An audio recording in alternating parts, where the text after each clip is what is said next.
Leonardo da Vinci, the visionary of the Renaissance. Tonight let us wander through the world of Leonardo da Vinci, a man whose genius transcended time painter, inventor, scientist and philosopher.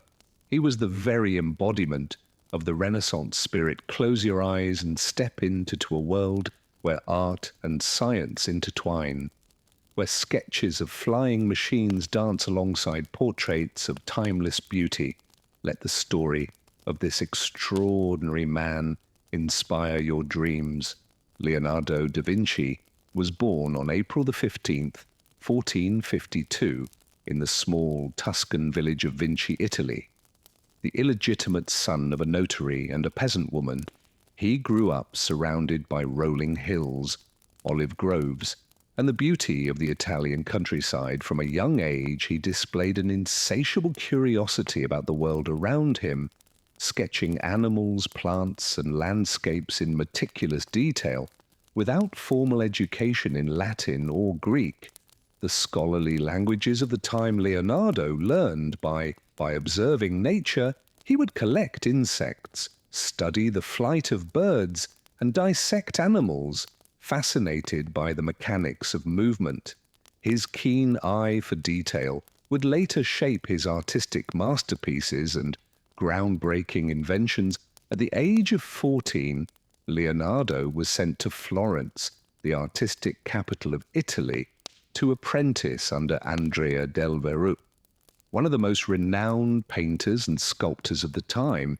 In Vero's workshop, he learned the fundamentals of painting, sculpture, and mechanical design, honing his skills alongside other great artists of the era. Legend has it that when Leonardo painted an angel in Vero's baptism of Christ, his work was so breathtaking that his master vowed never to paint again. The young apprentice had already surpassed his teacher.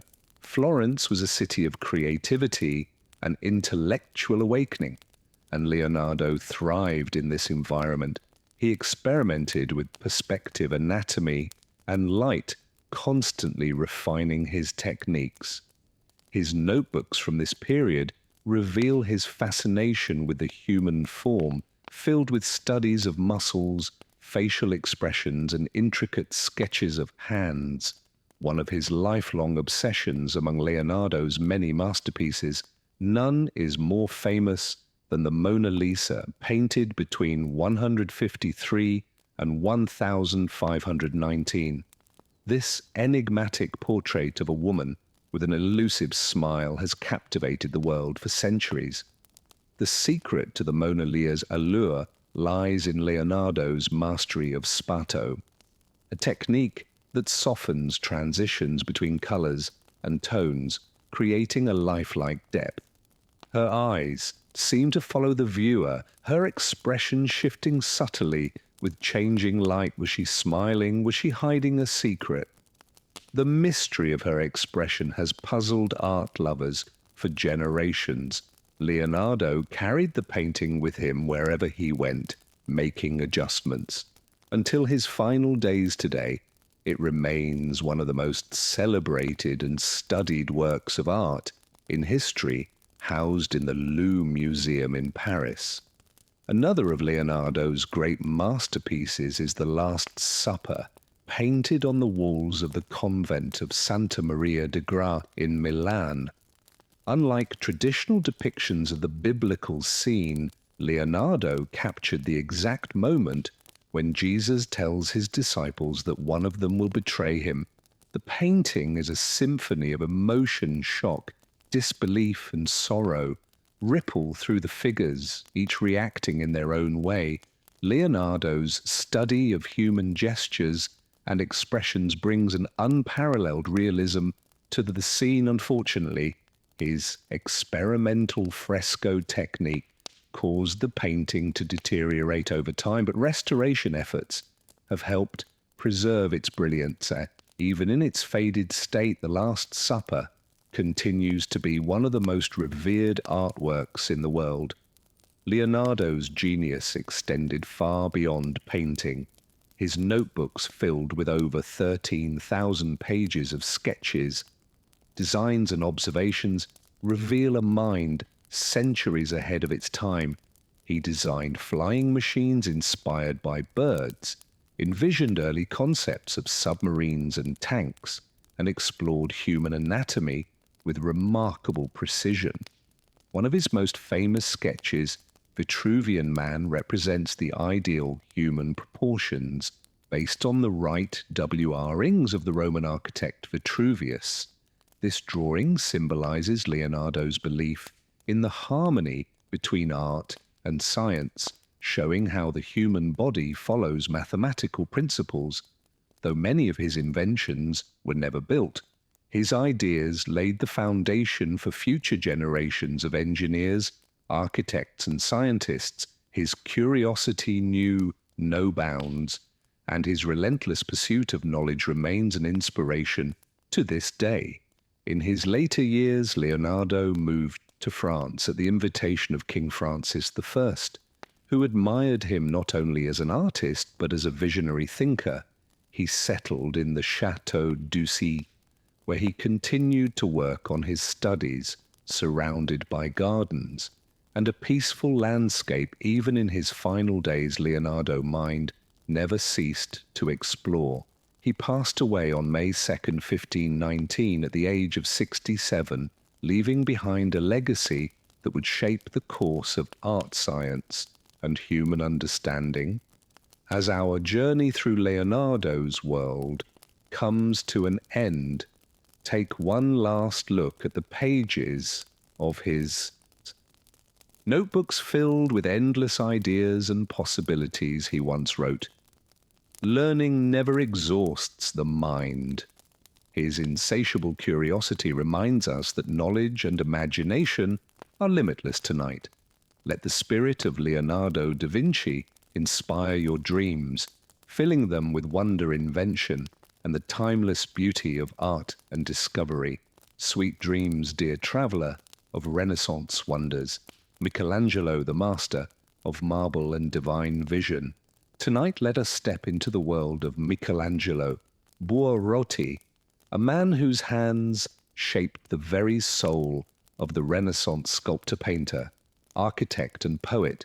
He saw divine beauty in raw stone and breathed life into it. Close your eyes and journey through the corridors of history, where his masterpieces continue to stand eternal and awe-inspiring. Michelangelo was born on March 6, 1475 in Capri, Italy. Though he was raised in Florence, a city that would become the heart of his artistic legacy. From a young age, he displayed an extraordinary talent for drawing and sculpting, much to the dismay of his father, who wished for him to pursue a more stable career. At 13, he became an apprentice in the workshop of the great artist Domenico Gillo. Soon after, he was taken under the wing of Lorenzo Decci, Florence's most powerful patron, where he was introduced to humanist scholars, poets and philosophers. This environment nurtured his intellect and honed his artistic genius at just 26 years old. Michelangelo sculpted David, a towering masterpiece of Renaissance art, carved from a single block of marble discarded by previous sculptors. Michelangelo saw potential where others saw ruin over 2 years. He chiseled every sinew and vein with breathtaking precision. Standing at over 17 feet tall, David captures the moment before battle, his expression filled with quiet determination. The sculpture became a symbol of Florence's resilience and strength, admired by all who stood before it. Even today, it remains one of the greatest sculptures ever created, a testament to Michelangelo's paralleled skill. In 1508, Michelangelo was summoned by Pope Julius II to paint the ceiling of the Cini Chapel in Vatican City, a task he initially resisted, believing himself to be a sculptor rather than a painter. Yet over 4 years, working mostly alone, he created one of the most magnificent works of art in human history. The fresco stretch across 12,000 square feet depicting biblical stories from the book of Genesis with the creation of Adam at its heart. The moment when God's hand nearly touches Adam's outstretched fingers has become one of the most iconic images in art, despite the physical strain painting for hours. While lying on his back, the result was a vision of divine beauty. When unveiled in 1512, the world stood in awe, and to this day millions travelled to Rome just to gaze upon it. Decades after painting the ceiling, Michelangelo returned to the Cini Chapel to create the Last Judgment on its altar wall. This monumental fresco, completed in 1541, portrays the second coming of Christ and the fate of souls swirling in a dramatic vision of salvation and damnation. Unlike his earlier works, The Last Judgment is darker, more intense, reflecting Michelangelo's deepening spirituality and the turbulent times in which he lived. The muscular figures twisting in anguish and ecstasy showcase his mastery of human anatomy and emotion. In his later years, Michelangelo turned his genius to architecture, designing the magnificent dome of St. Peter's Basilica in Vatican City. Though he did not live to see its completion, his vision shaped one of the most iconic landmarks in the world. His architectural designs combined grandeur with harmony, ensuring that his influence would extend beyond sculpture and painting. His dome, rising above the Eternal City, remains a symbol of human ingenuity and faith. Michelangelo continued to work until his final days, sculpting the Rondanini Peta, a deeply personal and unfinished work that depicted the sorrow of the Virgin Mary holding Christ. Unlike his early sculptures, this piece was rougher, more expressive, perhaps a reflection of his own aging hands and contemplation of mortality. He passed away on February 18th, 1564, at the age of 88, leaving behind a legacy that shaped the very foundation of Western art. As our journey through Michelangelo's world comes to an end, take one last look at the statues, frescoes, and grand structures that bear his touch. He once said, "I saw the angel in the marble and carved until I set him free." His ability to see beauty within raw material reminds us that true vision is not just in the eyes, but in the soul. Tonight, let the spirit of Michelangelo inspire your dreams, filling them with strength, creativity, and the pursuit of greatness. Sweet dreams, dear TR, traveller of Renaissance wonders. Sandro Belli, the painter of grace and myth. Tonight, let us step into the ethereal world of Sandro Botticelli, the artist who captured beauty, myth, and divine elegance like no other. His paintings shimmer with flowing lines, golden hues, and dreamlike figures, embodying the spirit of the Renaissance. Close your eyes and drift into a world where gods and mortals dance beneath celestial skies, where love and poetry live forever. On canvas, Alessandro de Mariano Diani Filippetti, known as Sandro Botticelli, was born in Flor.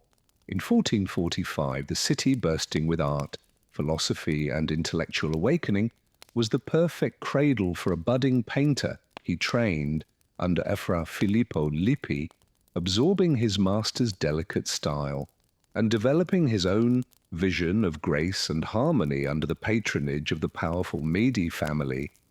Belli flourished. His work soon adorned Florence's grandest hall.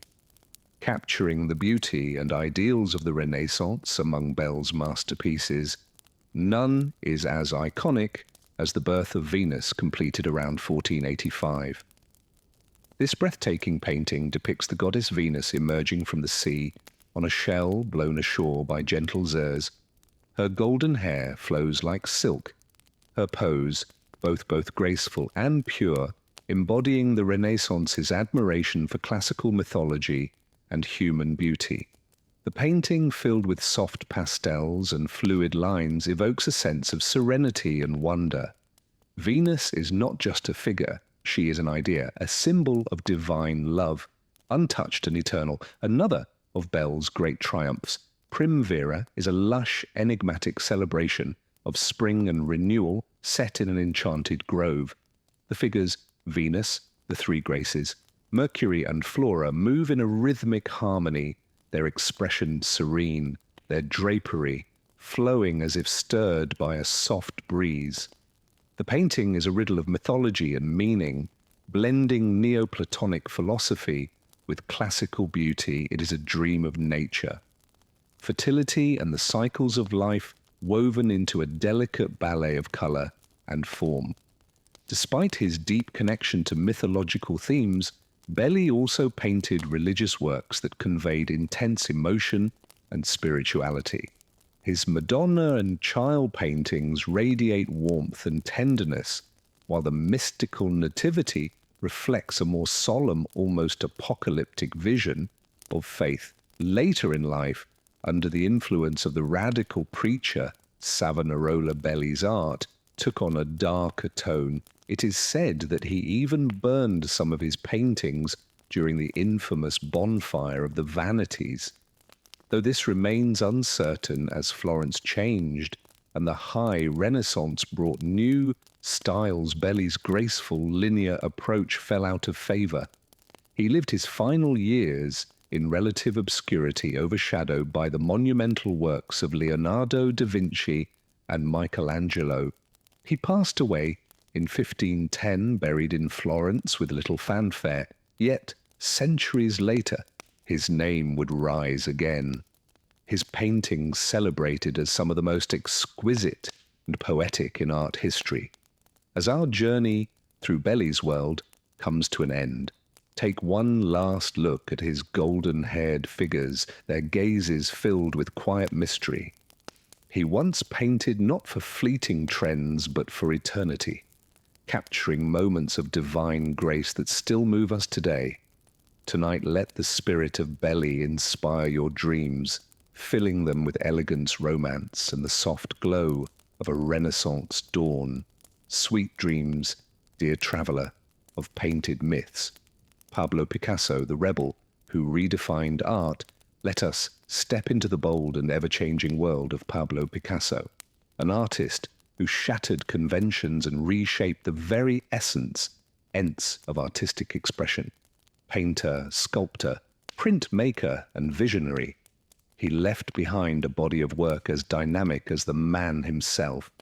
Close your eyes and wander through a world where colors, forms, and emotions collide, creating something entirely new.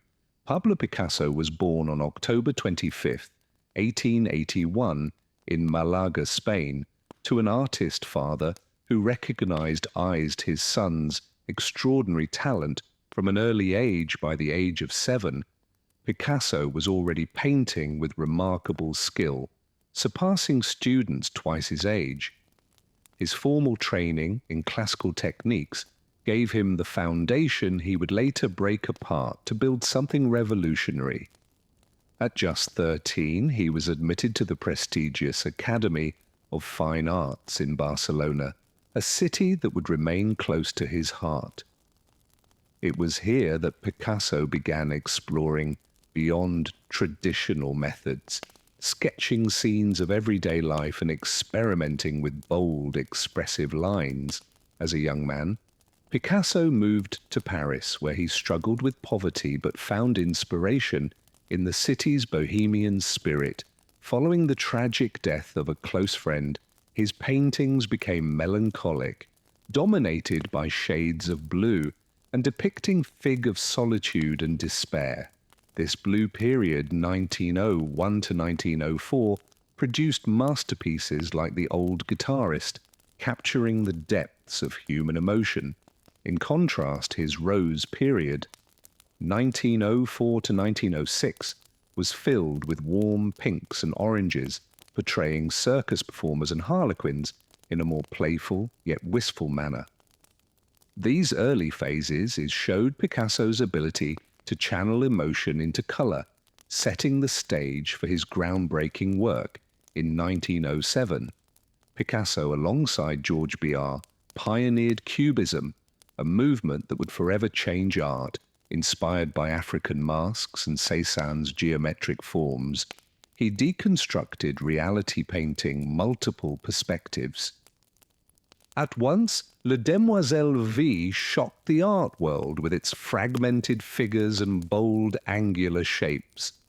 Cubism moved beyond representation. It was a language of abstraction, a way of seeing the world from every angle at once. As Picasso continued to refine the style, his works became more intricate, blending shapes, colors, and depth in entirely new ways. One of Picasso's most powerful works, Gogh, 1937, was created in response to the bombing of the Spanish town of Gogh during the Spanish Civil War. The massive black and white painting filled with distorted, anguished figures became a timeless anti-war statement. The chaos, pain, and destruction captured in Gogh transcend its historical moment, serving as a universal reminder of the horrors of war. Even today, it remains one of the most striking political artworks ever created. Unlike many artists who find a signature style and stay within its bounds, Picasso was a master of reinvention, from the elegant neoclassicism of the 1920s to the surrealism-infused paintings of the 1930s. He continued to evolve throughout his life. He explored sculpture, ceramics, and printmaking, always pushing boundaries and refusing to be confined by expectations. His later works, often playful and spontaneous, reflected his enduring curiosity and passion for creation. Even in his later years, Picasso remained as prolific as ever, producing thousands of paintings, drawings, and sculptures. He once said it takes a long time to become young. His art, energy, and mischief embodied that sentiment. He passed away on April 8th, 1973, at the age of 91, leaving behind an unparalleled legacy that continues to influence artists, thinkers, and dreamers worldwide. As our journey through Picasso's world comes to an end, take one last look at his canvases filled with bold strokes, fractured forms, and limitless imagination. He once declared, "Everything you can imagine is real."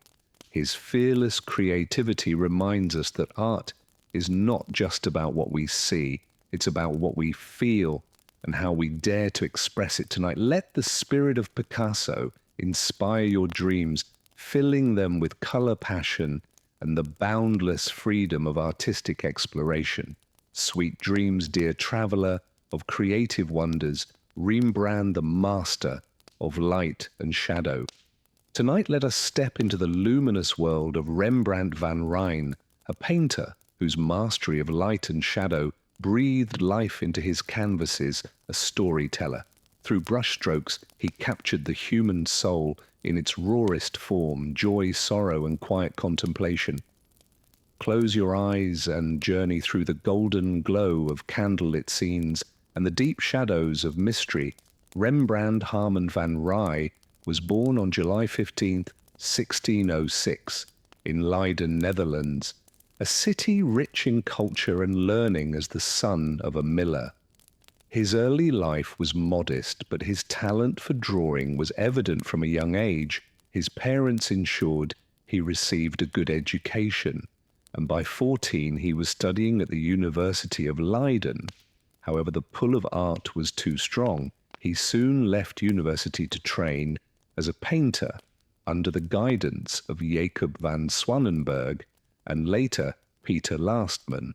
By his early 20s, Rembrandt had established himself as an artist of great promise, his works already displaying an unparalleled ability to capture light and texture. In 1631, Rembrandt moved to Amsterdam, a bustling centre of trade and wealth, where he found great success as a portrait painter. His ability to depict emotion and detail made him highly sought after among the city's elite. Soon his commissions poured in, and his workshop thrived. It was here that he painted some of his most celebrated work, including the anatomy lesson of Dr. Nicholas T.P., a mesmerizing scene where light dances across the faces of surgeons as they examine the human form. The painting showcased Rembrandt's growing mastery of composition, storytelling, and dramatic lighting. In 1642, Rembrandt completed The Night Watch, one of the most revolutionary paintings of the Dutch Golden Age, unlike traditional static group portraits.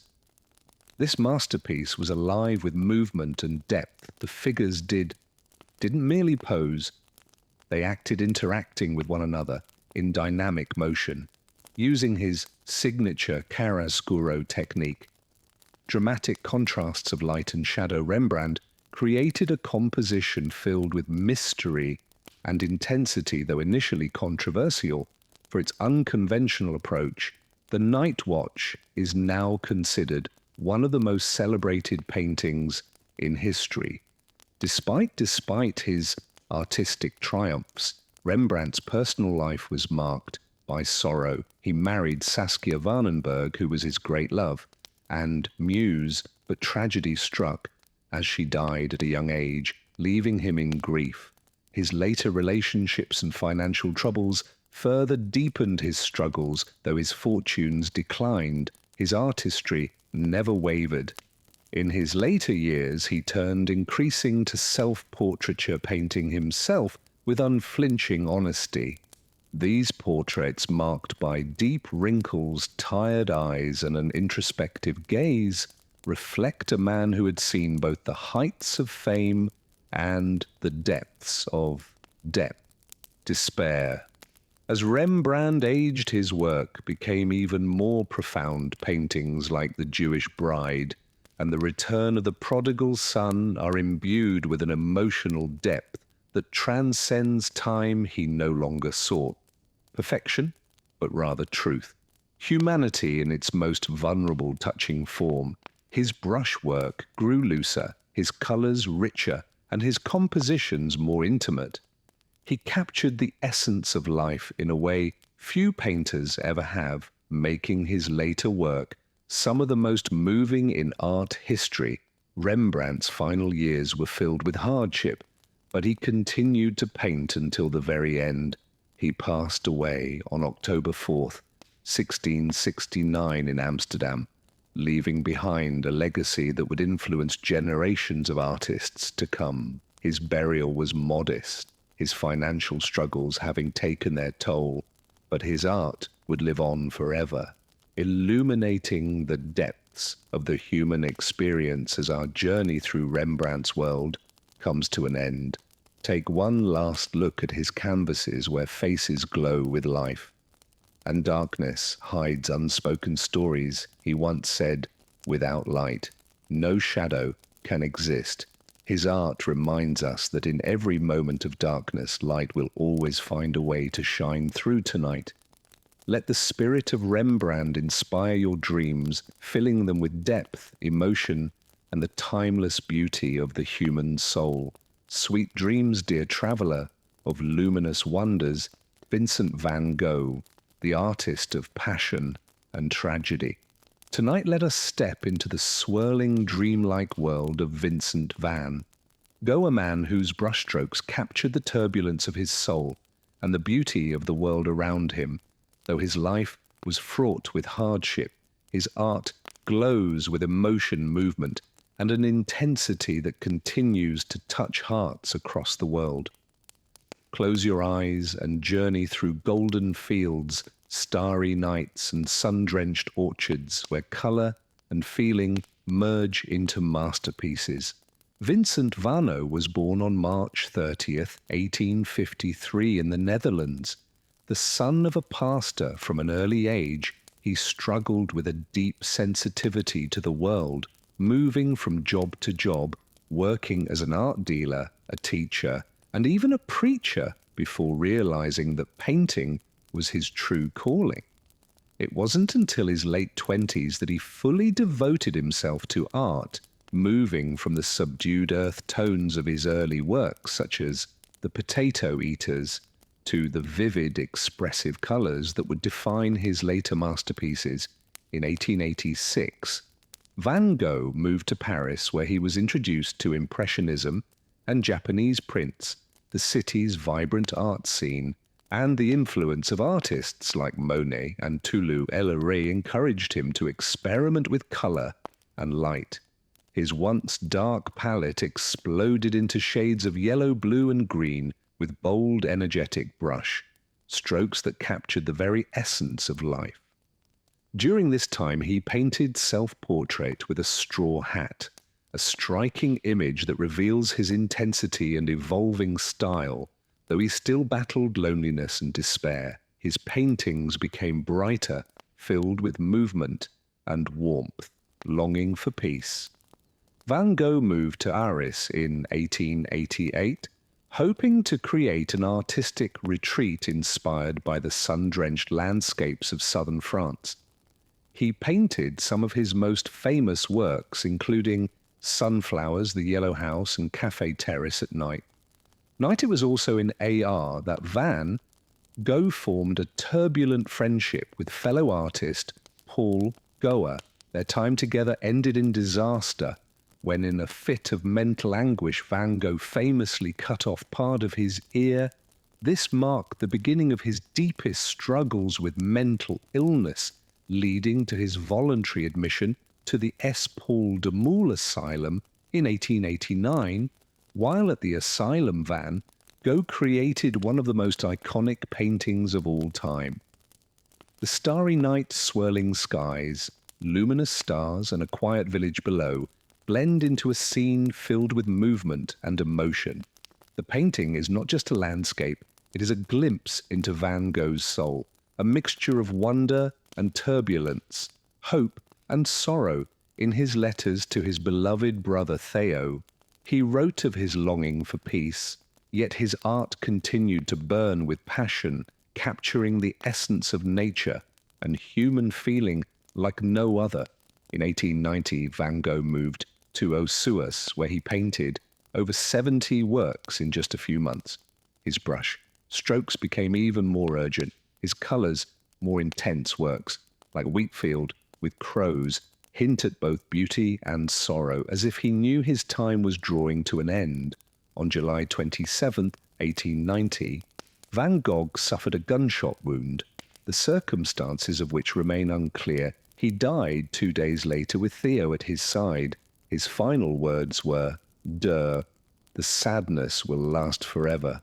Van Gogh sold only a handful of paintings in his lifetime, yet today his works are among the most cherished in the world. His struggle, his passion, and his relentless pursuit of beauty continue to inspire artists and dreamers alike. He once said, "What would life be if we had no courage to attempt anything?" His life was a testament to that courage, to the power of expression, and to the eternal connection between art and the human soul. Tonight, let the spirit of Vincent van Gogh inspire your dreams, filling them with color, passion, and the beauty of the world as seen through his brilliant, unbreakable vision. Sweet dreams, dear traveller of starry nights, Claude Monet, the poet of light and color. Tonight let us drift into the world of Claude Monet, the father of Impressionism, whose brush captured the fleeting magic of light and nature's ever-changing beauty through colors, shimmering reflections, and delicate brush strokes. He invited the world to see, through his eyes, a world of endless movement, warmth, and tranquility. Close your eyes and wander through fields of wild flowers, misty mornings and golden sunsets where art and nature become one clay. Monet was born on November 14, 1840 in Paris, but his childhood was spent in Laves, a coastal town in Normandy. There the ever-changing sea and sky became his earliest inspirations. He spent his days sketching and painting, fascinated by the way sunlight danced upon the water. Though his father wished for him to take over the family business, young Mona's artistic talent could not be ignored. At 16, he left school to pursue his passion, studying under the great painters of the time. In 1862, Monet moved to Paris to study at the Académie SS, where he met fellow artists Pierre-Auguste Renoir, Alfred Sizzle, and Frédéric Bazzi. Together they sought to break free from the rigid rules of academic painting, preferring to capture life as it truly appeared, vivid, spontaneous, and filled with light. In 1874, Monet's painting Impression Sunrise was exhibited, sparking both admiration and controversy. A critic mockingly called their style Impressionism, but the name stuck, and a revolutionary art movement was born. Monet and his peers abandoned dark, detailed realism in favor of quick, visible brushstrokes that captured fleeting moments, a sunrise, the sparkle of water, the softness of morning fog. In 1883, Monet settled in the small village of Gogh, where he created a sanctuary of beauty, a garden filled with lies, weeping willows, and a Japanese bridge. His home became his greatest source of inspiration, a place where he painted tirelessly, observing how light transformed the landscape at every hour of the day. His Water Lily series, painted over the last decades of his life, became a symphony of color and reflection, each canvas an immersion into pure tranquility, the rippling water, the soft hues of flowers, the dappled sunlight. They were not just painting, they were emotions captured in pigment. Monet's obsession with light led him to a series of paintings that redefined artistic vision between 1892 and 1894. He painted Rue Cathedral dozens of times, each canvas capturing the shifting glow of daylight against the ancient stone from morning M to fiery dusk. Monet proved that no single moment was ever the same. His dedication to capturing light's emerald beauty changed the way the world saw color, time, and perception itself. In his later years, Monet suffered from cataracts, which blurred his sight and altered his perception of color. His paintings became warmer, almost dreamlike, as he continued to work despite his failing eyesight. Even as his vision faded, his passion, never did he once said, "I'm still chasing the sun." With each stroke, he reached for the light, refusing to let darkness take hold. Clay Monet passed away on December 5th, 1926, at the age of 86, leaving behind a legacy that forever changed the world of art. His home and gardens in Jiva remain a pilgrimage site for lovers of beauty, and his water lies continue to bring peace to those who gaze upon them. Through his paintings, Monet gifted the world a new way of seeing, one that embraced imperfection, movement, and the fleeting magic of life's simplest moments. As our journey through Monet's world comes to an end, take one last look at the shimmering reflections, the soft blues and golden yellows, the brush strokes that captured not just landscapes but feelings. He once said, "My garden is my most beautiful masterpiece." And so his garden and his art live on, forever blooming in the hearts of those who dream tonight. Let the spirit of Monet inspire your dreams, filling them with color, serenity, and the gentle rhythm of light upon water. Sweet dreams, dear traveler of painted wonders. Frida Kahlo, the painter of pain and passion. Tonight, let us step into the bold and deeply personal world of Frida Kahlo, an artist whose canvases became a mirror of her soul. With each brush stroke, she transformed pain into poetry, suffering into strength, and life into an unbreakable force of color and emotion. Close your eyes and drift into a world where beauty and agony intertwine, where flowers bloom through scars and where self-expression knows no boundaries. Frida Kahlo was born on July 6, 1907 in Cancun, Mexico, in the home that would later be known as La Casa Azul, the Blue House. From a young age. She faced adversity at 6. She contracted polio, which left her with a lifelong limp. But it was at the age of 18 that her life changed forever. A tragic bus accident shattered her body, breaking her spine, pelvis, ribs, and legs. Confined to her bed for months, she found solace in painting. With a mirror placed above her bed, she became her own subject, embarking on a journey of self-discovery. Through art, she once said, "I paint myself because I am so often alone, and because I am the subject I know best." Though pain became her constant companion, it never silenced her. Instead, it gave her a voice that spoke through vivid colors, surreal imagery, and unflinching honesty. Frida's art was raw, unfiltered, and deeply autobiographical. Unlike the grand murals of her contemporaries, she painted intimate portraits filled with symbolism, pain, and Mexican culture.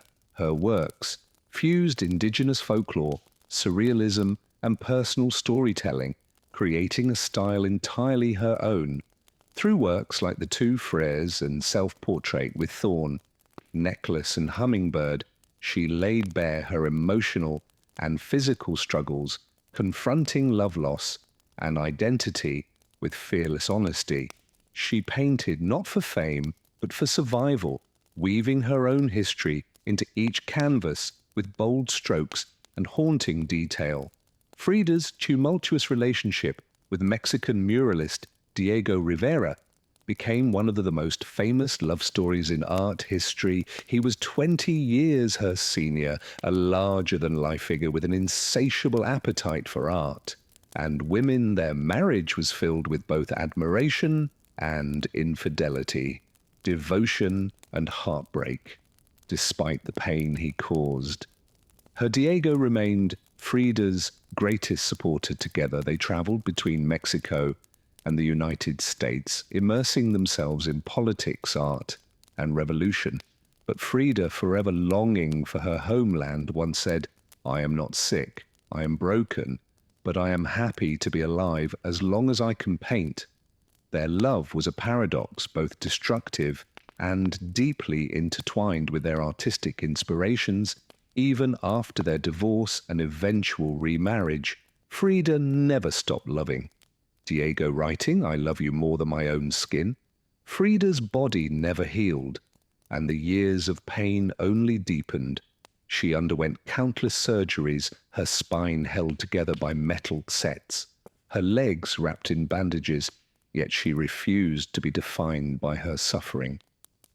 Instead, she painted it in the broken column. She stands alone, her torso split open, revealing a crumbling column in place of her spine. Nails pierce her skin, her face remains stoic. She does not seek pity, she demands to be seen. Her paintings became her voice, shouting when she could not speak, standing tall when her body failed her through vibrant colors, surreal imagery, and raw emotion. She turned pain into power. Her suffering was undeniable, yet she chose to dress in traditional Tejana clothing, adorning herself with flowers and jewelry, embracing her culture and identity. Despite her hardships, as her health deteriorated, Frida became more politically outspoken, embracing communist ideals and finding solace in her Mexican roots. She continued to paint display despite her worsening condition, even attending her final exhibition in 1953, while lying in a hospital bed, refusing to let frailty steal her moment of triumph. In her final diary entries, she scrolled messages of resilience, writing, "Feet, what do I need you for when I have wings to fly?" Her defiance never wavered. Her artistry never dimmed. 1 year later, on July 13, 1954, she passed away at the age of 47. Her last diary entry read, "I hope the exit is joyful, and I hope never to return yet. In every brushstroke she remains as our journey through Frida's world comes to an end." Take one last look at her fearless self-portraits, her blooming flowers, her scars, that became stories. She once said, "I paint flowers so they will not die, and neither will she."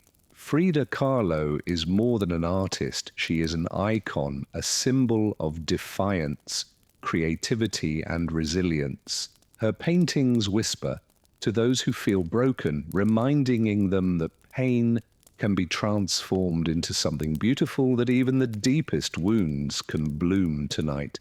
Let the spirit of Frida Kahlo inspire your dreams, filling them with color, passion, and the unbreakable will to create beauty from even the darkest of moments. Sweet dreams.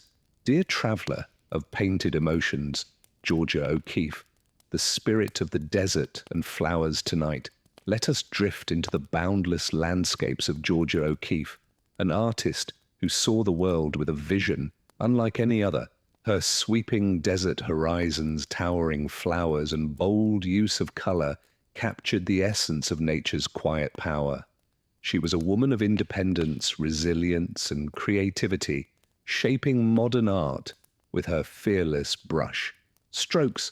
Close your eyes and step into her world, where petals unfold like whispers, and the desert hums with timeless beauty. Georgia O'Keeffe was born on November 15, 1887, in Sun Prairie, Wisconsin. From an early age, she saw the world differently, not in rigid details, but in flowing shapes and deep colors. As a child, she roamed the open fields, mesmerized by nature's simplicity, an influence that would later define her artistic style at a time when women were expected to conform. Georgia chose a different path. She studied at the Art Institute of Chicago and the Art Students League of New York, but traditional methods never satisfied her. She longed to create something deeper, something that expressed emotion, movement, and the soul of nature. In the early 20th century, O'Keeffe's abstract charcoal drawings caught the eye of photographer and gallery owner Alfred Stieglitz, who exhibited them in his New York gallery. Their artistic connection soon turned into a deep love, and she moved to New York to be with him under his encouragement. O'Keeffe explored new forms, shifting between abstraction and natural imagery, painting the world as she felt it, rather than how it appeared. Her large-scale flower paintings became her signature, magnifying delicate petals into bold, immersive forms. Works like black iris and Jimson weed transform the smallest details of nature into something grand and powerful. Critics debated their meanings, often interpreting them through a lens of femininity and sensuality, but O'Keeffe rejected such labels. "I paint what I see." She insisted, "I paint what I feel." Though New York had given her fame, it was the landscapes of the American Southwest that truly captured her heart. In 1929, O'Keeffe first traveled to New Mexico, where the vast desert red cliffs and sun-bleached animal bones spoke to her in a way no city ever could. The endless horizons, the ever-changing sky, and the silent, solitary beauty of the land became her sanctuary. She painted the desert not as an empty space, but as a place of movement, spirit, and life. Her series of cow skulls and sun-drenched mesas reflected both the fragility and strength of the world around her.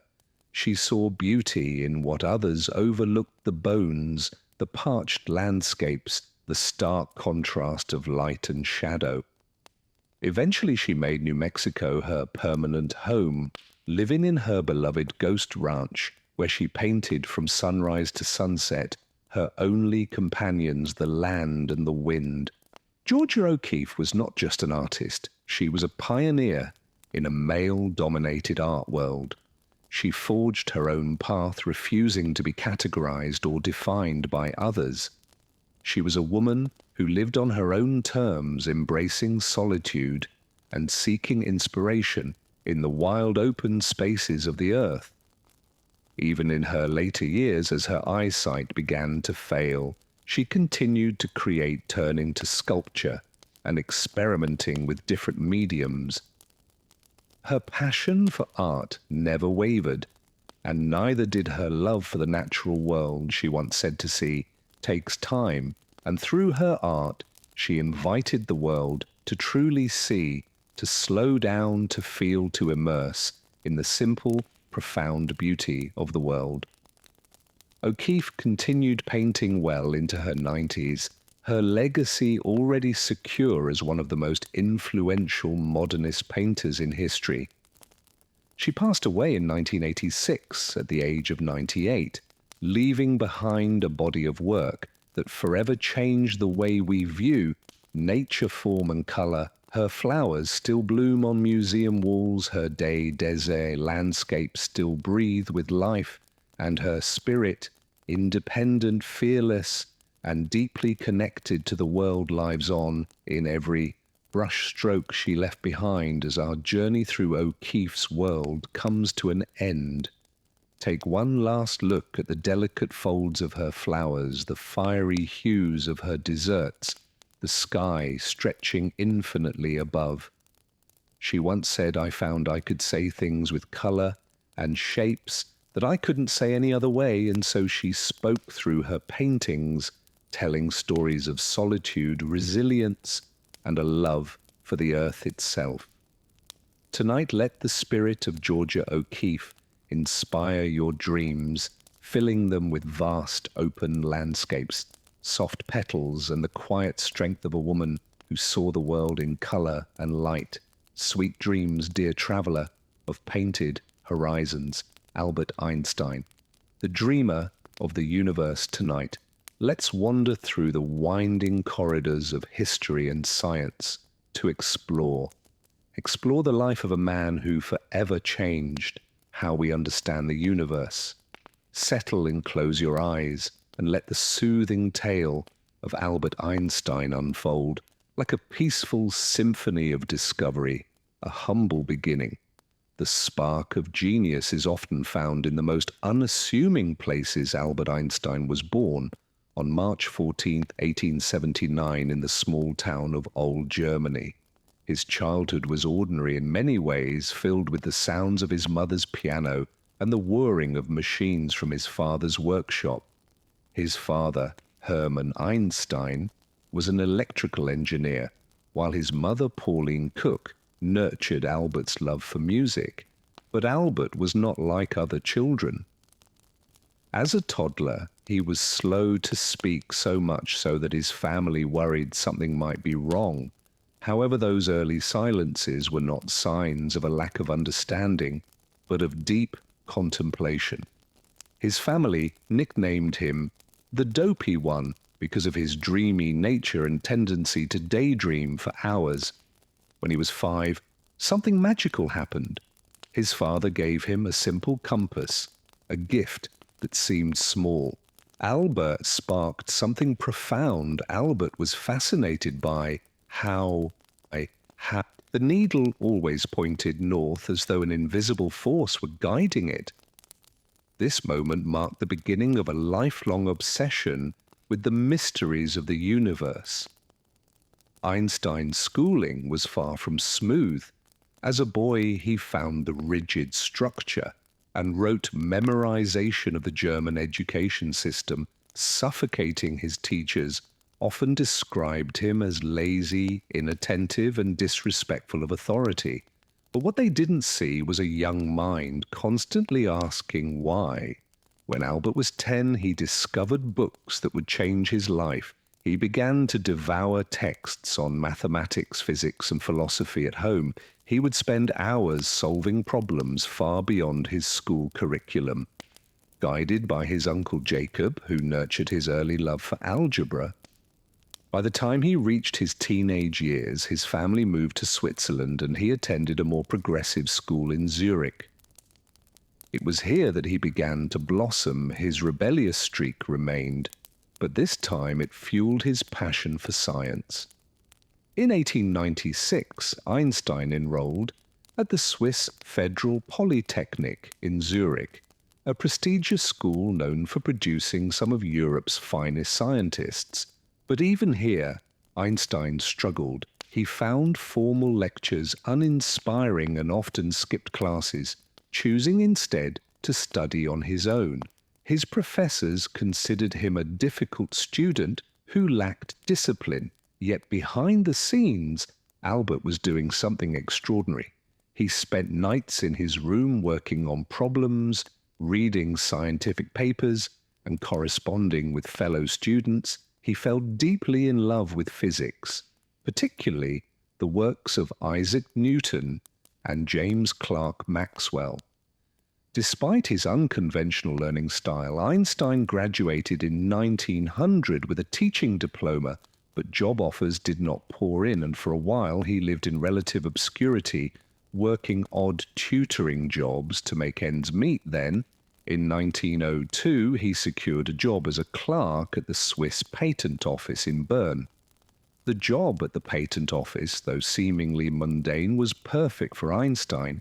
It gave him financial stability, minimal supervision, and ample time to think. He reviewed patent applications by day and explored the deepest mysteries of the universe by night. Then came 1905, the year historians call Einstein's annus mirabilis, his miracle year. In a span of just 12 months, he published 4 groundbreaking papers that would reshape the course of modern physics. The photoelectric effect. This paper demonstrated that light behaves not only as a wave, but also as particles called photons. It earned him the Nobel Prize in Physics in 1921 and laid the foundation for quantum mechanics. Brownian motion. Einstein explained how the random movement of particles suspended in a fluid could be observed and mathematically predicted, providing evidence for the existence of atoms. Special theory of relativity, perhaps the most famous of his contributions. This theory introduced the idea that space and time are relative, not absolute. It led to the iconic equation E = mcs, which showed that energy and mass are interchangeable mass-energy equivalents. This paper further expanded on the idea that small amounts of mass could be converted into enormous amounts of energy, a concept that would later influence nuclear science. The world of science was stunned. How could a lowly patent clerk with no formal university position have revolutionized physics? The answer lay in Einstein's unique ability to think beyond conventional boundaries where others saw rules. He saw possibilities throughout his life. Einstein experienced deep emotional highs and lows. In 1903, he married Marva Mirage, a fellow physicist who had shared his intellectual journey. During their student days, they had 2 sons, Hans Albert and Edward. And it seemed that Einstein's personal and professional lives were flourishing, but their relationship was strained by Einstein's growing fame, and Marva struggles with depression. By 1914, they separated, and Marva moved back to Zurich with the children. Their divorce was finalized in 1919. The same year, Einstein married his cousin Elsa Lenthal, who would remain by his side until her death in 1936. Despite the turbulence of his personal life, Einstein remained a devoted father. He often wrote letters to his sons, encouraging them to pursue knowledge and follow their passions. His letters reveal a warm, thoughtful side of the man, often seen as the embodiment of intellect in 1915. After nearly a decade of work, Einstein completed his general theory of relativity, a groundbreaking extension of his earlier work on special relativity. This theory proposed that gravity is not a force pulling objects together, but a curvature of space-time caused by massive objects. The scientific community was initially skeptical, but in 1919 an experiment during a solar eclipse confirmed Einstein's predictions. The bending of starlight around the sun was observed exactly as he had calculated. Overnight, Einstein became a global celebrity. He traveled extensively, lecturing in Europe, the United States, and Japan. Crowds gathered to hear him speak, and journalists followed him wherever he went. Despite his newfound fame, Einstein remained humble and often downplayed his achievements, joking that he was famous mainly because his hair made him easy to recognize. More than a scientist, he became a symbol of hope in the 1930s as the political climate in Germany darkened under the rise of the Nazi regime. Einstein's Jewish heritage put him in grave danger. He left Germany in 1933 and settled in the United States, where he accepted a position at the Institute for Advanced Study in Princeton, New Jersey. Einstein was more than a physicist. He was a humanitarian who used his fame to advocate for peace, civil rights, and nuclear disarmament. He was deeply troubled by the development of the atomic bomb, a weapon that was made possible in part by his equation E equals mc squared, although he signed a letter to President Franklin D. Roosevelt warning of Germany's potential to develop nuclear weapons. He later regretted his involvement and became a vocal advocate for peace. The final chapter, Einstein passed away on April 18, 1955. At the age of 76, his last words spoken in German remain a mystery, because the attending nurse did not understand the language he left behind, a legacy that continues to inspire generations of scientists, dreamers, and thinkers. Even after his death, Einstein's brain remained a subject of fascination. It was preserved and studied in the hopes of uncovering the secrets of his genius. But perhaps his greatest legacy isn't his brain, but his ability to show the world that curiosity, imagination, and perseverance can change the course of history. And so as you drift off to sleep, let the story of Albert Einstein remind you that even the most profound discoveries begin with simple questions and a childlike sense of wonder. Dream boldly, for who knows what mysteries your mind may uncover in the quiet of the night. Isaac Newton, the alchemist of the cosmos. Now let us wander back in time to an age of wonder and scientific awakening, where a man gazed not just at falling apples, but into the very fabric of reality itself. This is the story of Sir Isaac Newton, a man whose curiosity and genius, unread, some of the greatest mysteries of nature, get comfortable and let the soothing tale of discovery and brilliance unfold. A quiet beginning in the stillness of rural England. A genius is born. Isaac Newton was born on December 25th, 1642, in the small village of Walthorpe, England.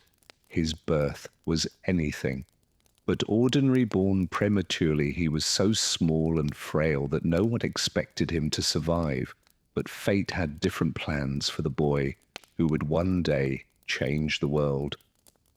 Newton's early life was marked by solitude and simplicity. His father had passed away before he was born, and his mother remarried when he was just 3 years old, leaving him in the care of his grandparents. This separation left an indelible mark on young Isaac, who grew up shy, introspective, and often lost in thought. But even as a child, Newton's curiosity was evident. He spent hours building models of windmills, kites, and sundials, often improving upon their designs with his own ingenious twists. His early years, filled with observation and experimentation, were a prelude to the brilliance that lay ahead. Newton's schooling began at the King's School in Grantham, where he boarded with a local apothecary. At first, he was an indifferent student, more interested in tinkering with mechanical devices than excelling in his studies. But when a schoolyard confrontation with another boy challenged his pride, Newton found motivation determined to prove himself. He rose to the top of his CL class in 1661. Newton enrolled at Trinity College, Cambridge, where his passion for mathematics and science truly ignited. His studies were initially centered around the classical works of Aristotle and Toomey, but Newton soon discovered the revolutionary ideas of Copernicus, Galileo, and Kepler. These thinkers questioned the traditional view of the cosmos, and Newton was eager to follow in their footsteps. In 1665, Cambridge was closed due to the outbreak of the bubonic plague, and Newton returned home to Westhorpe Manor. It was during this period of isolation, often referred to as his year of wonders, that Newton laid the foundations for his most significant discoveries. The iconic story of the apple falling from the tree may be embellished, but it contains a kernel of truth while observing nature in his family's orchard. Newton pondered the force that caused objects to fall to the ground. He realized that the same force governing the apple's fall also governed the motion of the moon and planets. This idea led to the formulation of the law of universal gravitation, which states that every object in the universe attracts every other object with a force proportional to their masses and inversely proportional to the square of the distance between them. Newton's realization wasn't just a flash of inspiration, it was the culmination of years of observation, of mathematical reasoning and experimentation. During this time, Newton also made groundbreaking advances in calculus, optics, and mechanics. He discovered that white light is composed of a spectrum of colors, and insight he gained by passing sunlight through a glass prism. This discovery laid the foundation for the field of optics and revolutionized our understanding of light. By the time Newton returned to Cambridge, in 1667, he was no longer just a student.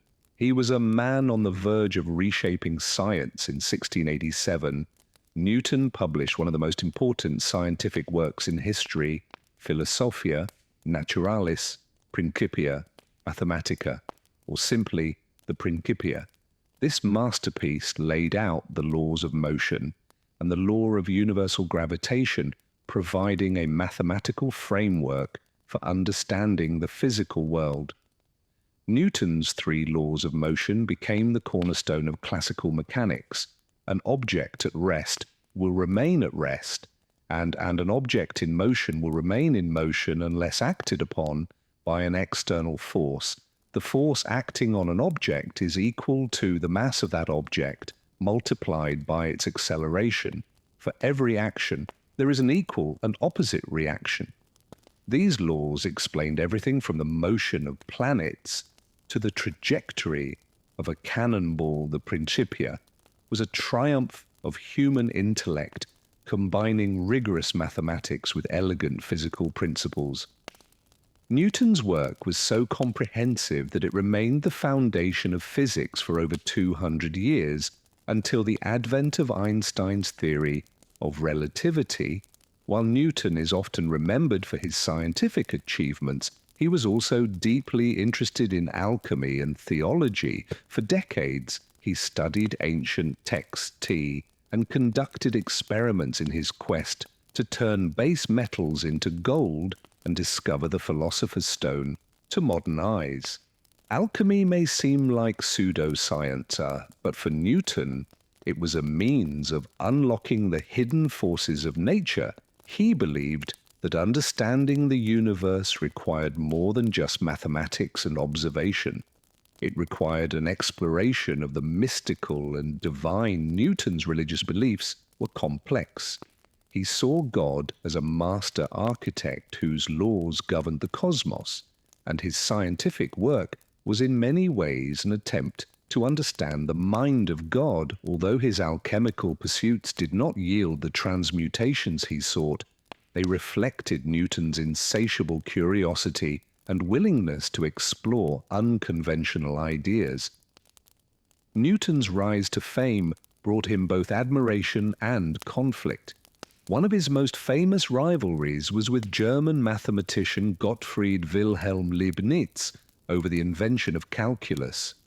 Both men developed the mathematical discipline independently, but their dispute over who came first led to years of bitter controversy. Despite his occasional disputes, Newton's contributions earned him widespread recognition.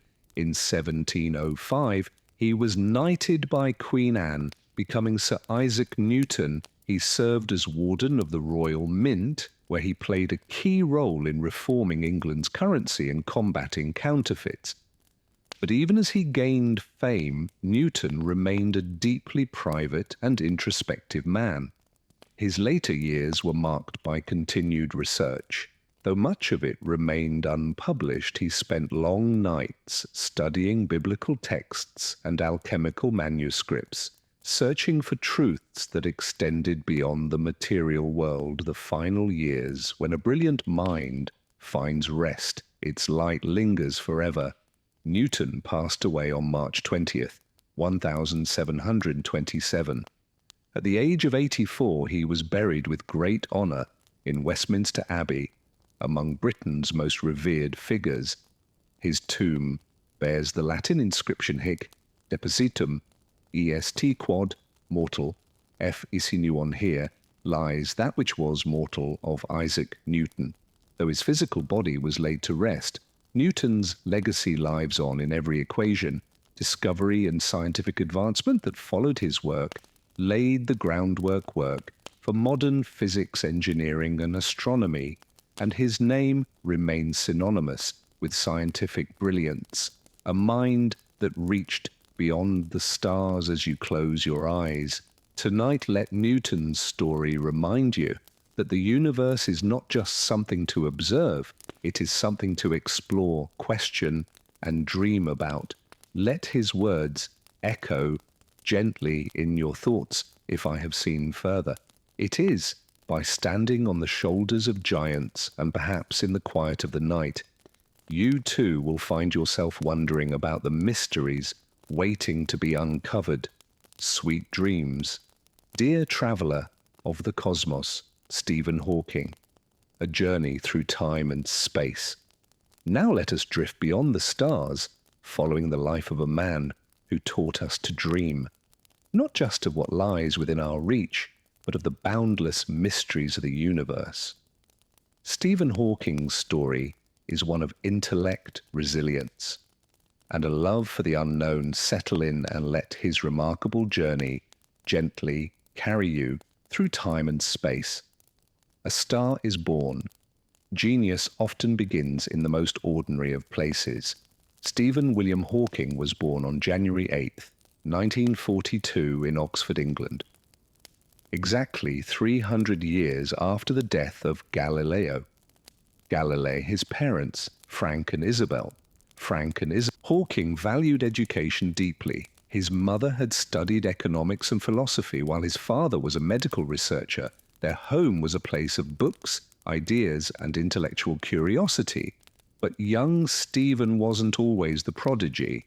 You might expect he was playful and curious, but often described himself as a mediocre student. In his early years, he loved taking things apart and putting them back together. Whether it was a clock or a simple toy, beneath this seemingly ordinary childhood lay a mind waiting to explode with ideas. When Stephen was a teenager, he developed a fascination with the stars, the night sky, and the idea of time. He would often lie in the garden, staring up at the heavens, wondering about the mysteries they held. This curiosity would soon guide his life, finding his passion. Sometimes the right, spark nights when least expected, Stephen attended St Albans School, where his academic performance was steady but not extraordinary. He later enrolled at the University of Oxford at the age of 17 to study physics. Although he found the coursework relatively easy, his true passion lay. Beyond textbooks, he craved the kind of questions that couldn't be answered within the confines of traditional study after completing his degree at Oxford. Stephen moved to the University of Cambridge in 1962 to pursue a PhD in cosmology. It was here that he found his intellectual playground, the study of black holes, time, and the origins of the universe. But just as his academic career was taking off, life dealt him an unexpected and devastating blow. The diagnosis: even when the body is fragile, the mind can at the age of 21. Stephen began experiencing symptoms of muscle weakness and clumsiness. Simple tasks like tying his shoelaces or walking became increasingly difficult. Concerned, he sought medical advice and was diagnosed with amyotrophic lateral sclerosis, ALS, also known as LIG's disease. Doctors told him that the condition would progressively weaken his muscles, eventually leaving him unable to move, speak, or even breathe on his own. They gave him a life expectancy of just 2 years. Devastated, Stephen withdrew from much of the world. But even in the darkest moments, something within him refused to give up his love for science, his desire to understand the universe, and the support of his family and friends ignited a renewed sense of purpose, as he would later say. While there's life, there's hope. During this difficult period, Stephen met Jane Wilde, a fellow student at Cambridge. Their relationship blossomed, and they were married in 1965. Jane became his pillar of strength, providing emotional and physical support as his condition worsened with her by his side.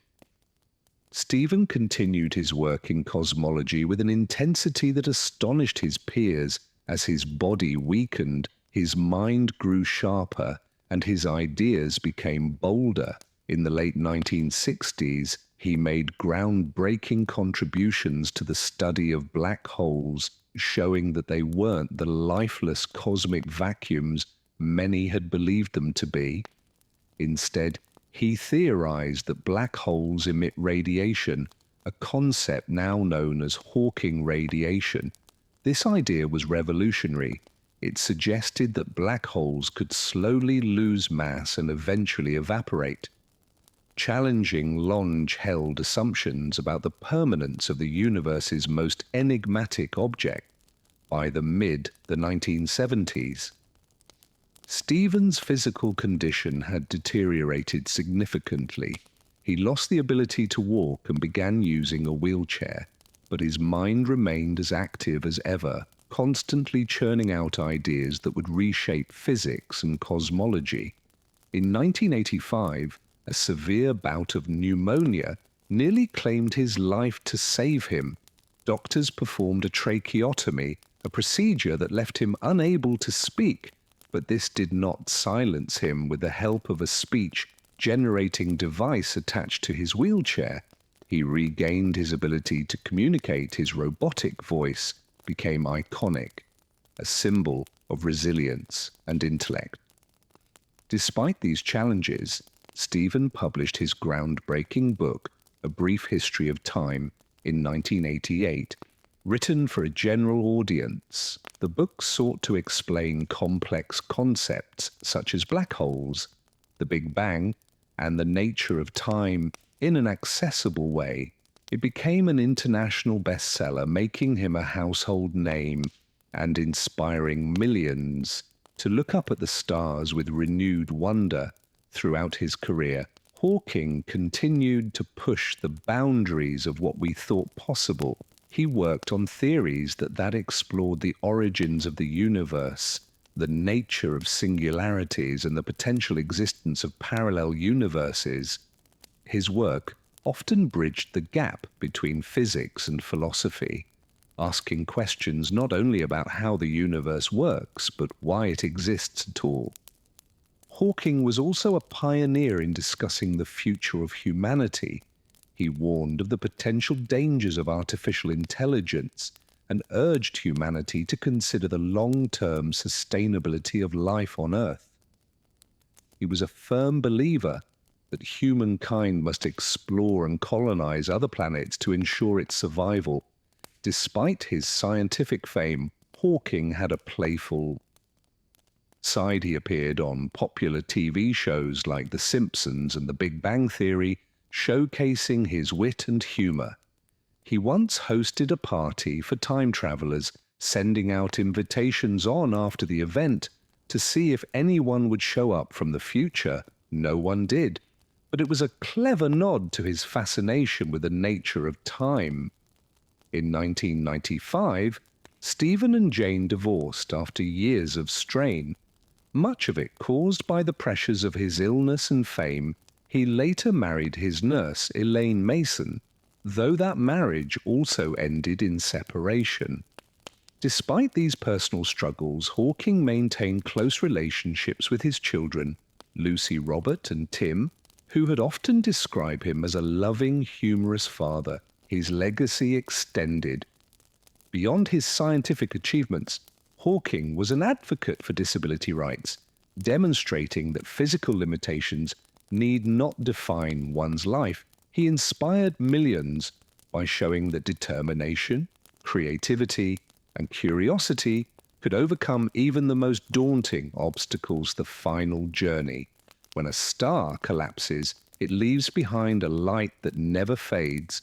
On March 14, 2018, the same date as Albert Einstein's birth, Stephen Hawking passed away peacefully at the age of 76.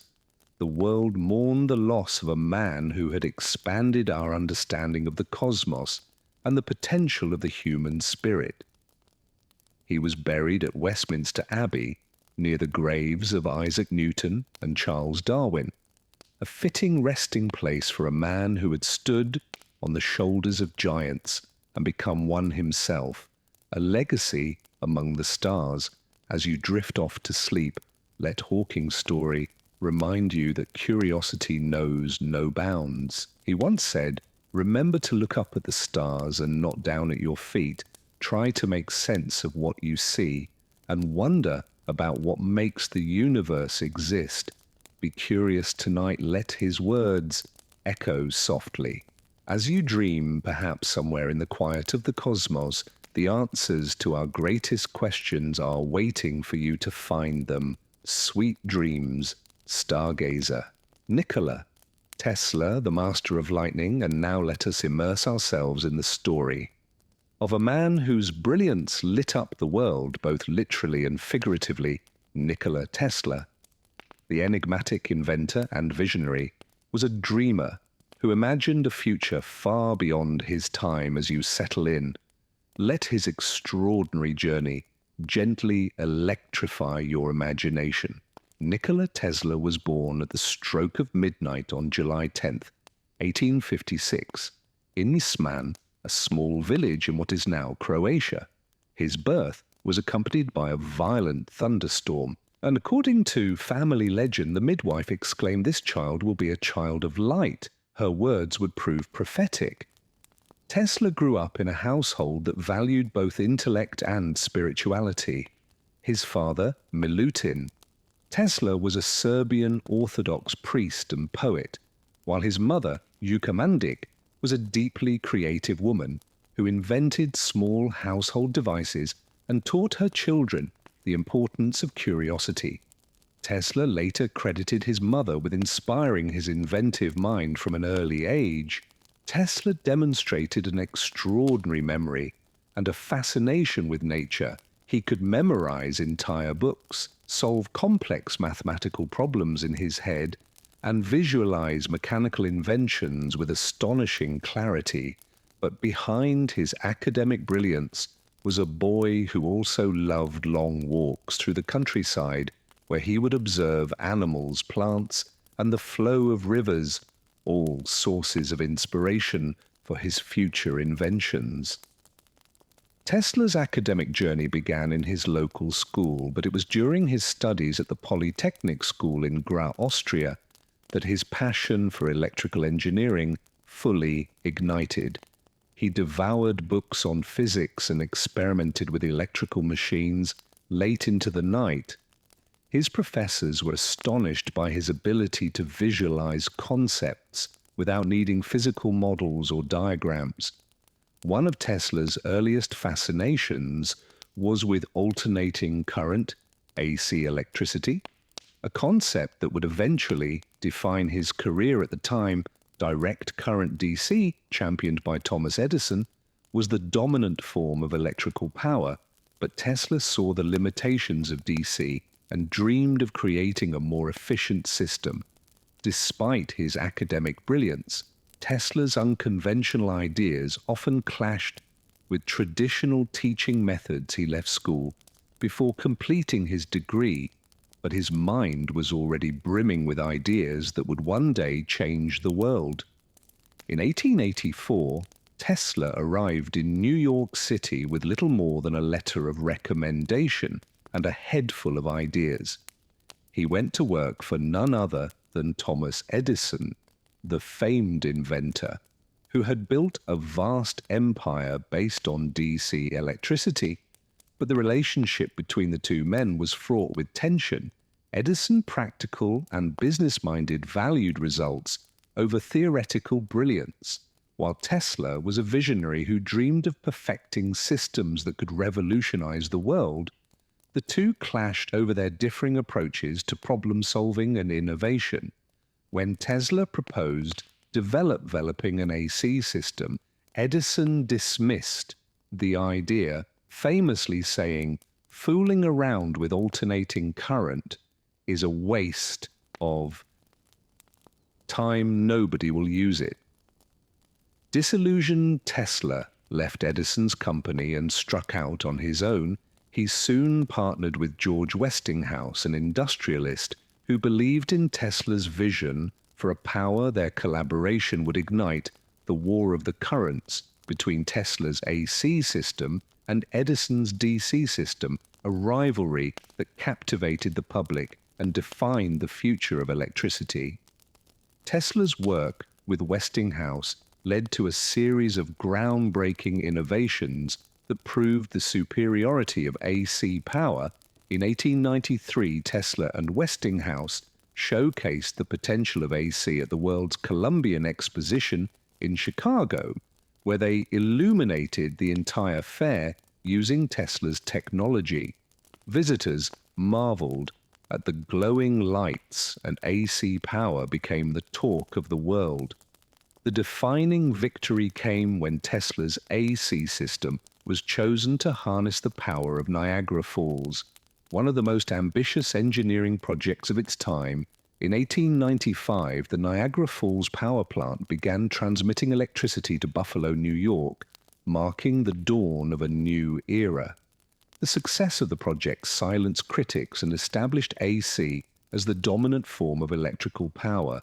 But Tesla's mind never rested. Even as he celebrated this victory, he was already envisioning wireless transmission. The idea that electricity could be sent through the air without the need for wires, Tesla's imagination led him to ideas that seemed impossible to many of his contemporaries. In 1891, he patented the Tesla coil, a device that produced high-voltage, low-current electricity and became the foundation for many wireless technologies. Demonstrations of the coil were spectacular. Bolts of lightning danced through the air as audiences watched in awe.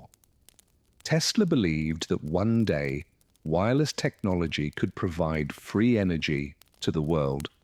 His dream culminated in the construction of Wardenclyffe Tower on Long Island, a massive structure designed to transmit wireless electricity and communications across great distances.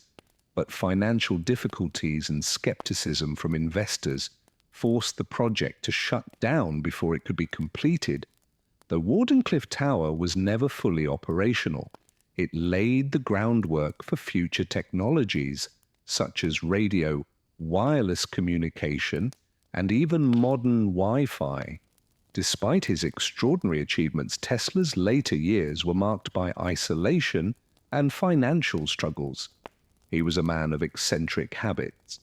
He preferred to work late into the night, often surviving on little sleep. He had an aversion to pearls, obsessed over the number 3, and found solace in feeding pigeons in New York City's park. Tesla never married, believing that his dedication to science left no room for romantic attachments.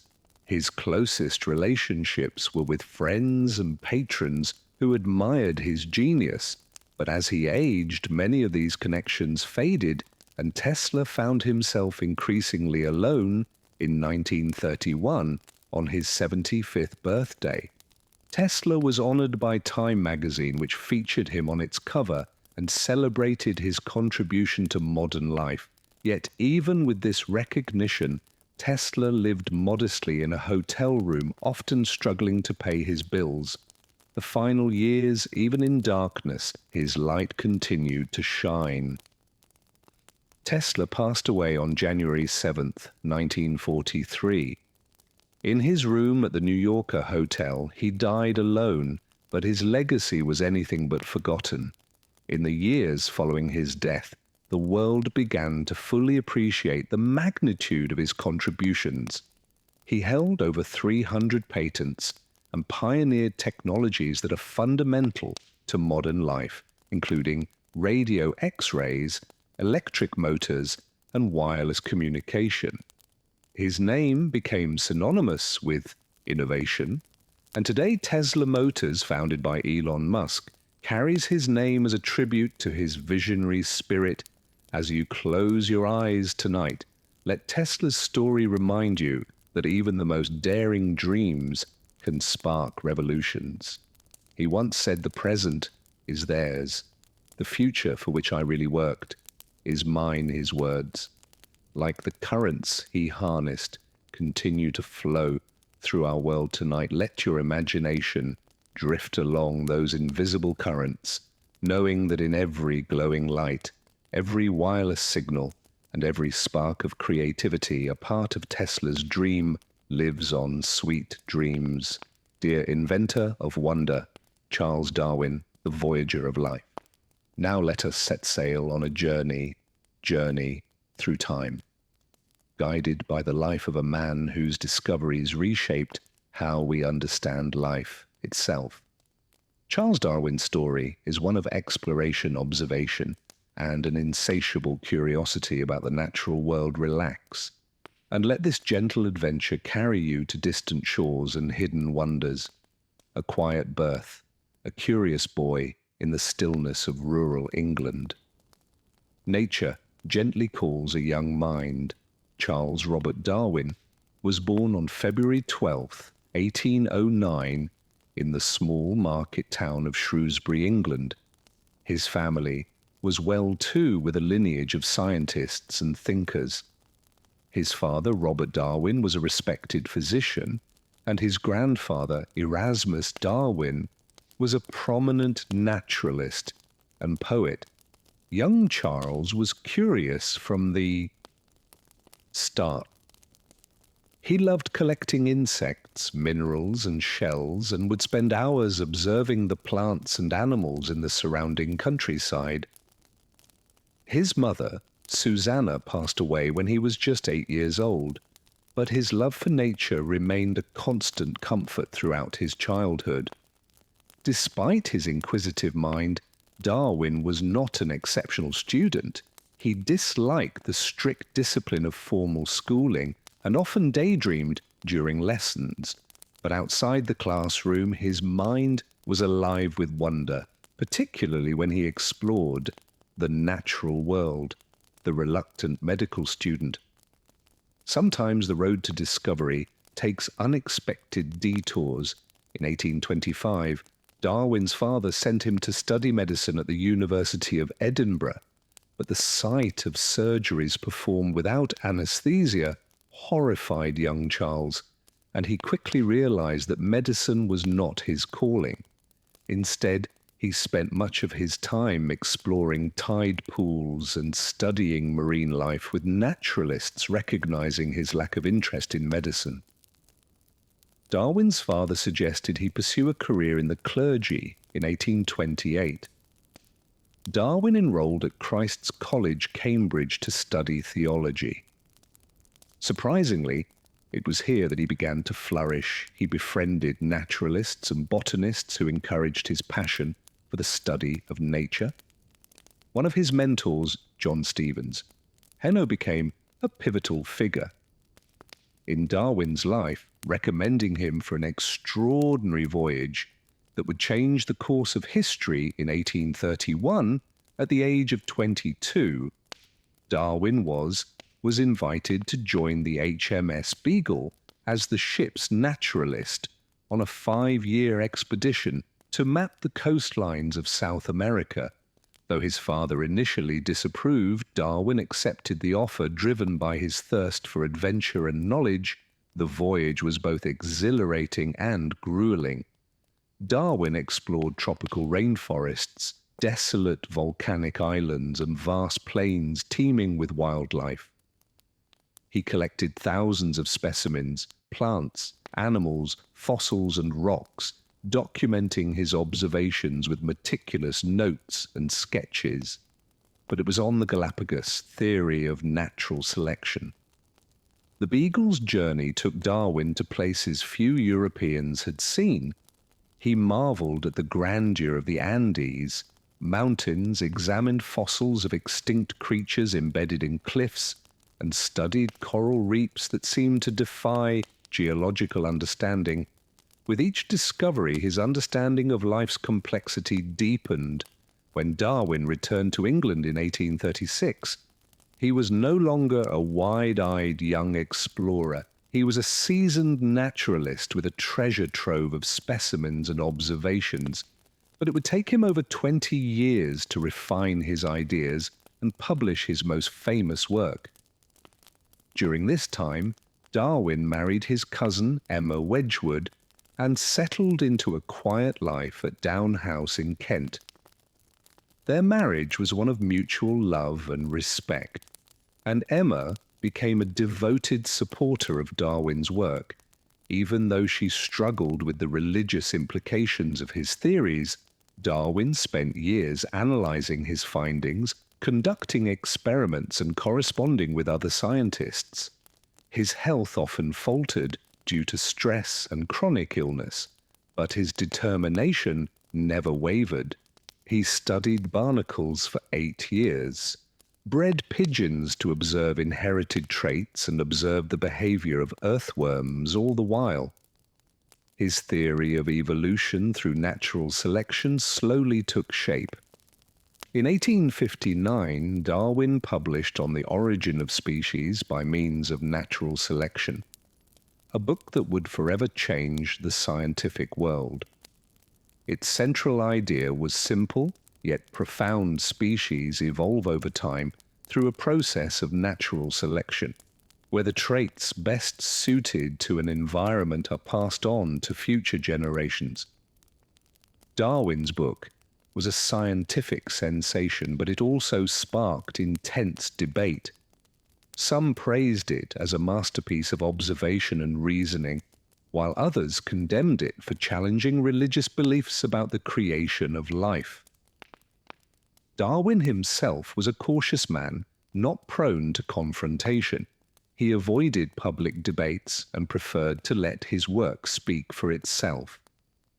Yet his ideas gained traction thanks to supporters like Thomas Huxley, who defended evolution with fiery passion, earning the nickname Darwin's Bulldog. As time passed, the evidence for evolution continued to grow, and Darwin's theory became a cornerstone of modern biology. His work influenced not only science, but also philosophy, ethics, and even literature. He had opened a door to understanding life as a dynamic, ever-changing process. In his later years, Darwin led a peaceful life at Down House, surrounded by his family. and the gardens he loved.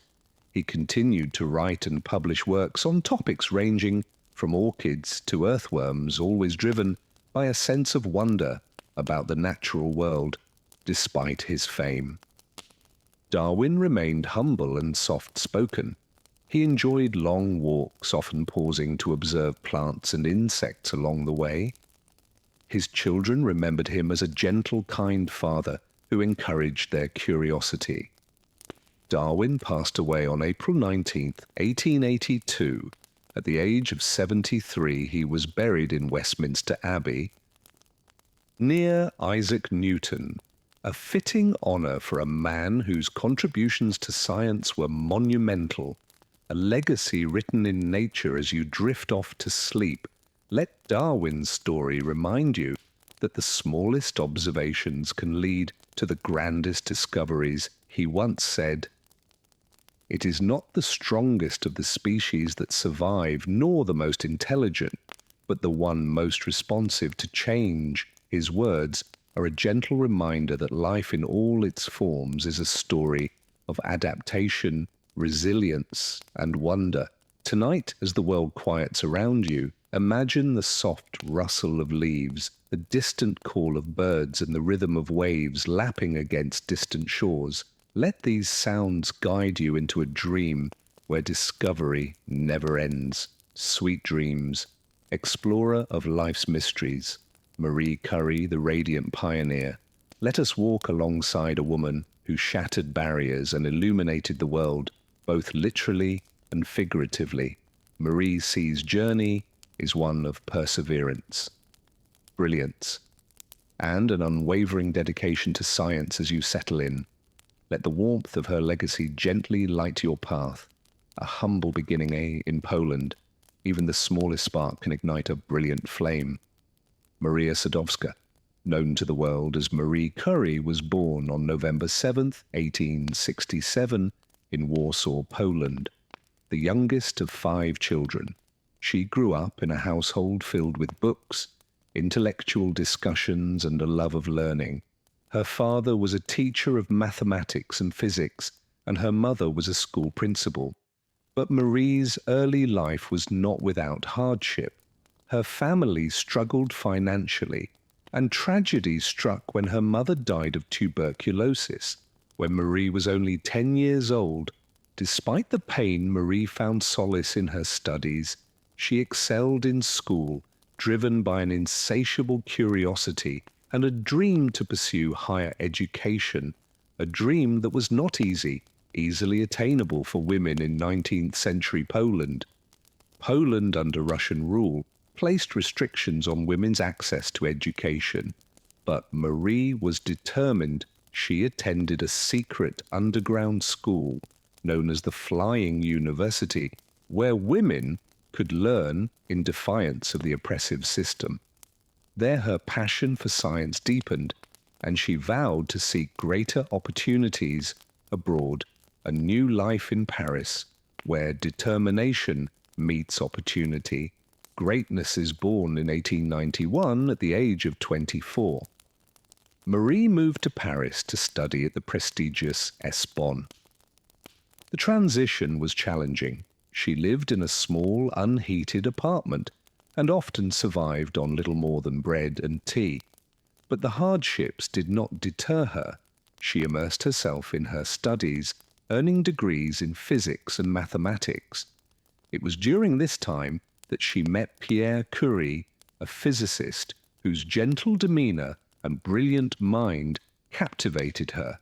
The two quickly formed a bond based on mutual respect and a shared love of science. They married in 1895 and became not only life partners, but also research collaborators who would change the course of history. The discovery of radioactivity: when curiosity leads, the world follows. Marie and Pierre began their research on radioactive elements, inspired by the recent discovery of X-rays and the mysterious radiation emitted by uranium. They worked tirelessly in a makeshift laboratory, often under difficult conditions, grinding and processing tons of pitch blender to isolate the source of this strange energy.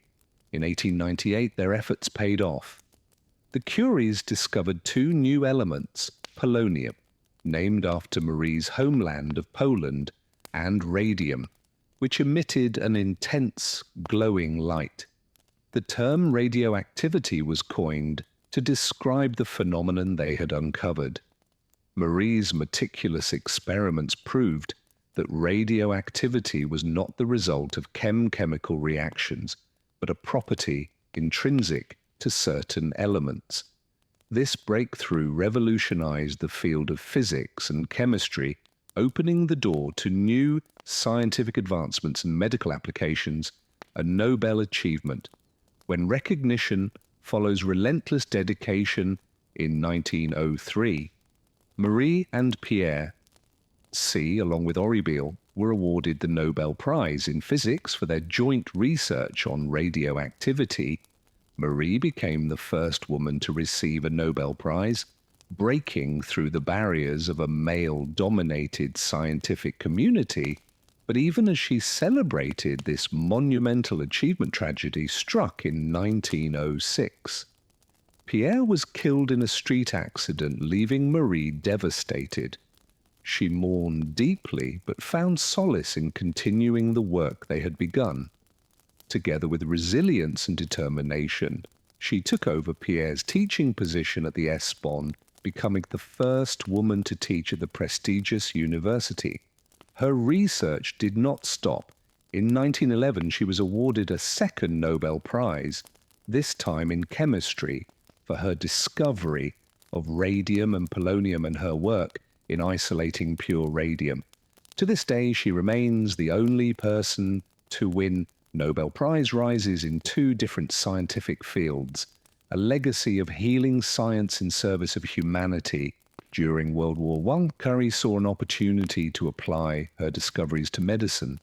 She developed mobile X-ray units known as little Curies, which were used on the battlefield to help doctors locate bullets, shrapnel, and fractures in wounded soldiers with her daughter Irene. By her side, she trained radiology technicians and personally oversaw the deployment of over 200 mobile units. Her work during the war saved countless lives and demonstrated her belief that science should serve humanity even in the face of danger. Curie remained dedicated to her mission, often exposing herself to high levels of radiation without fully understanding its long-term effects. A quiet but radiant end. Even as her health faded, her light endured. Decades of exposure to radioactive materials took a toll on C's health.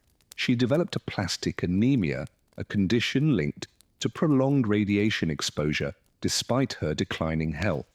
She continued to work, driven by her passion for discovery. Marie Curie passed away on July 4, 1934. At the age of 66, she was buried alongside Pierre in a simple grave, but in 1995 their remains were moved to the Pantheon in Paris, a melon reserved for France's most distinguished figures. She was the first woman to be laid to rest there based on her own merits, a legacy that glows. Her brilliance continues to illuminate the world. C's legacy is immeasurable. Her discoveries paved the way for advancements in cancer treatment, nuclear energy, and medical imaging institutions. Schools and research centers around the world bear her name, honoring the woman who refused to let societal norms dim her light. She once said one never notices what has been done, one can only see what remains to be done. These words, like her life, remind us to keep pushing forward, even when the odds seem insurmountable, a light for the future. As you close your eyes tonight, let C's story remind you that even in the darkest moments, knowledge can be a beacon. Picture the glow of radium, not as something dangerous, but as a symbol of curiosity and perseverance. Let it guide you into dreams where discovery is endless and barriers are meant to be broken. Sweet dreams explorer of radiant possibilities,